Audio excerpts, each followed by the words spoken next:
টাকা লুটপাট করা হয়েছে। আমরা জানি সর্বশেষ এই ফ্যাক্টরি বন্ধ হওয়ার আগে 300 কোটি টাকা দিয়ে ওভার হোলিং করা হয়েছে। ওভার হোলিং এর পরে 1 মাসের বেশি মনে হয় আর চলে না, বন্ধ করা হয়েছে। 300 কোটি টাকা শুধু নয়, এই 16.5 বছরের দুর্নীতির হিসাব কর্তৃপক্ষকে দিতে হবে। সংশ্লিষ্ট যারা ছিলেন তাদের ব্যাপারে তদন্ত করে ব্যবস্থা নেওয়ার উদাত্ত আহ্বান জানাচ্ছে। সাথী বন্ধুরা, আমাদের থেমে থাকলে চলবে না। আজকে শুধু একটি মানববন্ধনের মধ্য দিয়ে এই দাবির বাস্তবায়ন হবে না। এই দাবি বাস্তবায়ন করে সুশৃঙ্খল কর্মসূচি গ্রহণ করতে হবে। সুশৃঙ্খল কর্মসূচির মধ্য দিয়ে এই যমুনা সার কারখানা পুনরায় চালু করতে হবে। এই ব্যাপারে বাংলাদেশ জাতীয়তাবাদী দল আপনাদের সহযোগিতা কামনা করে, আপনাদের পরামর্শ কামনা করে বাংলাদেশ জাতীয়তাবাদী দল। সাথী বন্ধুরা আমার, আজকে এই রোদ্রের মধ্যে 1 ঘন্টা থেকেই আপনারা অনেকেই পেরেশান হয়েছেন, কিন্তু এই ফ্যাক্টরিকে দুর্নীতি মুক্ত এবং পুনরায় চালু করতে গেলে আপনাদেরকে আরো অনেক কষ্ট করতে হবে, অনেক ত্যাগ স্বীকার করতে হবে। তাই সংগ্রামী ভাইয়ের আমার, শ্রমিক কর্মচারী ভাইয়ের আমার, আপনারা এই ব্যাপারে ঐক্যবদ্ধ হন। আজকে 5 তারিখের পরে আমরা জাতীয়তাবাদী দল এই এলাকার মানুষকে নিয়ে আমরা এখন পর্যন্ত চেষ্টা করে যাচ্ছি বিগত দিনের দুর্নীতি যাতে বর্তমান সময় থেকে আগামী দিনে না হয়। আমরা কতটুক পেরেছি, কতটুক পারি নাই, এটার বিবেচ্য বিষয় আপনাদের। আপনারা বিবেচনা করবেন যে আমরা কতটুক পেরেছি। আমরা সরকারি নেই, কিন্তু কৃষকের স্বার্থে, আমরা এই কৃষক ভাইদের স্বার্থে আমরা সুষ্ঠুভাবে সারগুলো যাতে ডিলাররা পায়, ডিলাররা যাতে সুষ্ঠুভাবে বন্টন করতে পারে, এই ব্যাপারে আমরা সহযোগিতা করেছি। আজকের যারা ঠিকাদার, এই ঠিকাদাররা অবৈধ চাঁদা তুলেছে, এই চাঁদা যখন বন্ধ করেছে তখনই আপনার টাকে মাল বন্ধ হওয়ার উপক্রম হয়েছিল। এই ঠিকাদার চাঁদা বন্ধ হওয়ার পরে উনি চিন্তা করেছিলেন কৃত্রিম সার সংকট করবেন, প্রতিদিন 10-12টা করে গাড়ি উনি দিবেন। এই কৃষকের সবচেয়ে এখন রুয়া লাগানোর সময়, এখন সার লাগবে।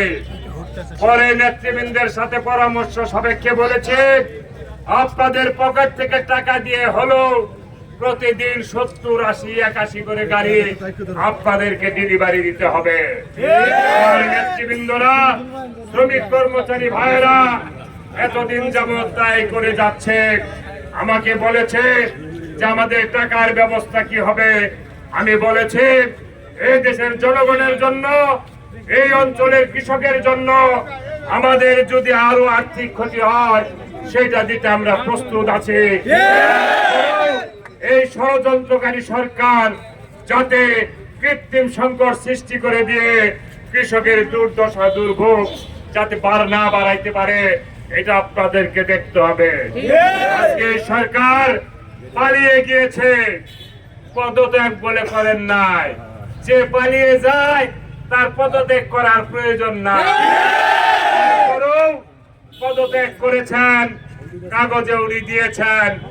এই মিথ্যাবাদী সরকার এই 16.5 বছর মানুষকে মিথ্যা কথা বলে ধোঁকা দিয়ে স্বৈরাচার শাসন প্রতিষ্ঠিত করেছিল।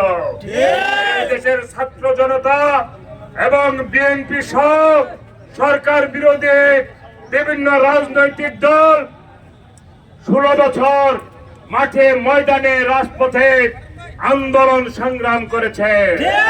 আন্দোলন সংগ্রাম করতে গিয়ে বিএনপির হাজার হাজার নেতা কর্মীর বিরুদ্ধে মামলা হয়েছে। আমাদের নেতারা গুম হয়েছে, আমাদের নেতারা খুন হয়েছে। আমরা রাজপথ ছাড়ি নাই। 16 বছর আন্দোলন সংগ্রাম, এই সরকারের বিরুদ্ধে মানুষের ক্ষোভের বহিঃপ্রকাশ ছাত্র জনতার আন্দোলনের মধ্য দিয়ে 5ই আগস্ট এই সরকারের দুর্নীতিবাজ এমপি মন্ত্রী চেলা চামুন্ডরা 5 তারিখে দেশ থেকে বিতাড়িত হয়েছে। আর ওরা নতুন করে ষড়যন্ত্র করছে যে আমি পাশেই আছি, হঠাৎ হুট করে এসে যাব। এই বাংলার মাটিতে হাসিনার আর জায়গা হবে না, বাংলার মাটিতে আওয়ামী লীগের আর জায়গা হবে না ইনশাআল্লাহ। যার জন্যে যারা এখনো উৎসাহ নিয়ে বিভিন্ন জায়গায় চলাচল করেন, আপনাদেরকে বলতে চাই আমরা ধৈর্য ধরেছি। একদম তালিকা থেকে কিন্তু কোনো কিছু বাদ দেওয়া হবে। ধৈর্যকে যদি দুর্বলতা মনে করেন তাহলে পরিণতি অত্যন্ত ভয়াবহ হবে। ষড়যন্ত্র থেকে সরে দাঁড়িয়ে আমরা এই দেশের ছাত্র জনতা, রাজনৈতিক দল, আমরা দেশটাকে সুন্দর একটি দেশে রূপান্তরিত করতে চাই। আমাদের সকলের সহযোগিতা কামনা করি। আগামী দিনে যমুনা সার কারখানা চালু করতে হবে এই দাবি রেখে আপনারা কষ্ট করে আজকের এই মানববন্ধন, এই দাবি আদায়ের মানববন্ধনে যারা শরীক হয়েছেন, বাংলাদেশ জাতীয়তাবাদী দলের পক্ষ থেকে আপনাদেরকে ধন্যবাদ এবং কৃতজ্ঞতা জানাচ্ছি। আগামী দিনের ন্যায্য দাবি আদায়ের যে কোনো সংগ্রামে আপনাদের সহযোগিতা কামনা করে আমি আর বক্তব্য শেষ করছি। সকলে সুস্থ থাকুন, ভালো থাকুন। আমাদেরকে সহযোগিতা করার জন্য জামালপুর থেকে, সরিষাবাড়ির বিভিন্ন অঞ্চল থেকে যে সাংবাদিক ভাইরা আসছেন, ইলেকট্রনিক মিডিয়া ভাইরা আসছেন, আমার দলের পক্ষ থেকে, এলাকার পক্ষ থেকে, শ্রমিক কর্মচারীর পক্ষ থেকে আপনাদের প্রতি কৃতজ্ঞতা জানাচ্ছি। আমাদের যে কোনো ন্যায্য দাবি আদায়ের সাথে আপনারা একমত হয়ে গণজাগরণ সৃষ্টি করে আমরা ন্যায্য দাবি আদায় করে একটি সুন্দর সাবলীল বাংলাদেশ গড়ে তুলব। এই ব্যাপারে আপনাদের সহযোগিতা কামনা করে বাংলাদেশ জিন্দাবাদ, বাংলাদেশ জাতীয়তাবাদী দল জিন্দাবাদ, এলাকার সর্বস্তরের মানুষ জিন্দাবাদ জিন্দাবাদ। আসসালামু আলাইকুম।